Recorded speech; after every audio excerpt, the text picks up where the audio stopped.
What's your biggest piece of advice for newlyweds?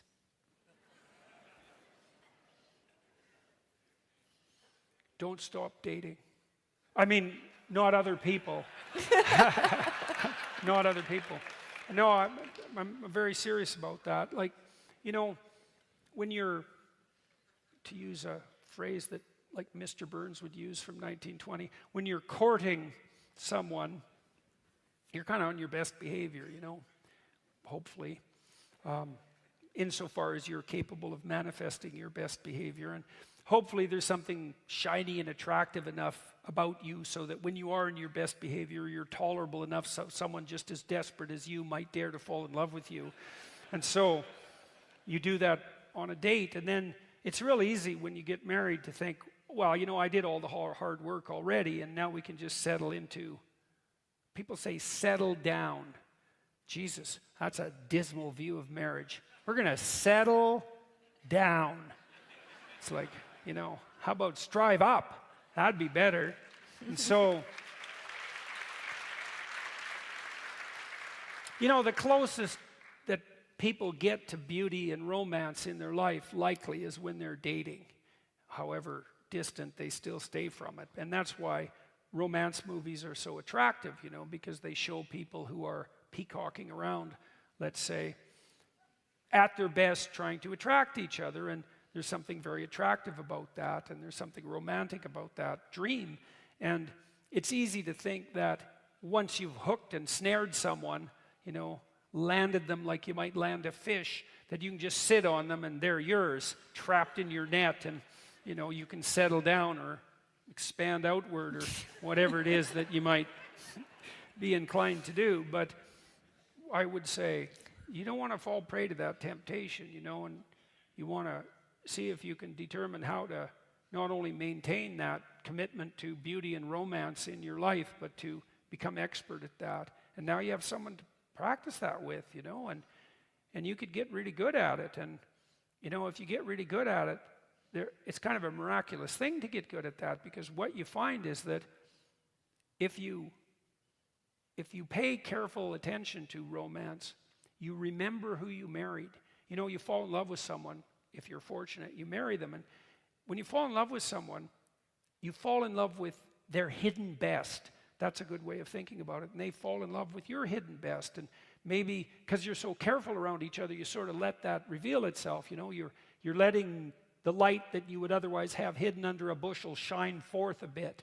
And then, you know, you close it back up because you're stupid and sinful and careless and irresponsible and all of that. But still, you can see what's there in that other person. Just like when you have a child, you know, you fall in love with that child and you see their eternal essence. That's really what happens when you have a child. And then that's, you know, put into your care, which is a real miracle. That's for sure. And then you can learn how to maintain a relationship with that. And then you can remember who you were with. And then that's a miracle, you know, that you got the person you wanted, maybe. That miracle that you got the person you wanted. And, you know, if you're careless about that, you forget that person, and they forget it too, and then you settle into this kind of dry, humdrum, settling down boredom that also makes you likely to drift, you know, even romantically, and to become bored and cynical, and to make both of you less than you could otherwise be. And, you know, if you got to put some work into it, especially, why? Well, you know, you get married, you both have jobs, maybe you're going to have kids. It's very hard to prioritize romance under those circumstances because you're working a lot, you're tired, and you got responsibilities. And, you know, maybe you still love your partner, but the romance falls to 11 on a priority list of 10, and you never get past 5 on the list, you know. And so even though you'd like it, perhaps, you don't have time, or it's not sufficiently important. It's like, that's wrong. You know, your kids will benefit from the beauty of your relationship. They'll benefit from that more than from anything else. And so that it needs to be, I don't know, is it number one? It might be number one on the priority list, to work hard, to work diligently to maintain the romance in your relationship. That's rule, I don't know, 8, I think, in Beyond Order. I think it's a good chapter, and there's some hints in there about how to do it practically. You got to have a date at least once a week. So here's a rule. You're married. You got to talk for 90 minutes a week about the domestic economy. That's annoying. It's like a management meeting. What the hell's going on in the household? Where are the finances? You know, what are we doing with the kids? Where are things coming unglued? What needs to be repaired? Who's doing what job? 90 minutes a week, minimum. You don't do it, you'll get a backlog, and then you'll get divorced, and then you'll have those discussions for 5 years in court. And so, with someone who hates you. And so, with lawyers taking all your money while you're doing it. So 90 minutes a week, man, you better talk to each other and clear away the rubbish. And then 90 minutes a week, you better have your romantic interlude. And you might say, well, I'm not in the mood. It's like, get in the goddamn mood. I mean it. Like, it's like, I don't really feel like it. It's like, yeah, no kidding. Because you're tired and the kids are noisy and, you know, what's your point? Like, get your act together and get at it, you know, and figure out how to get yourself prepared for it. And it's part of your duty, you know, but more than that, it's like, why would you want to lose that? There's not that, how many things in your life are genuinely like revitalizing, like romance, you know, beauty, music.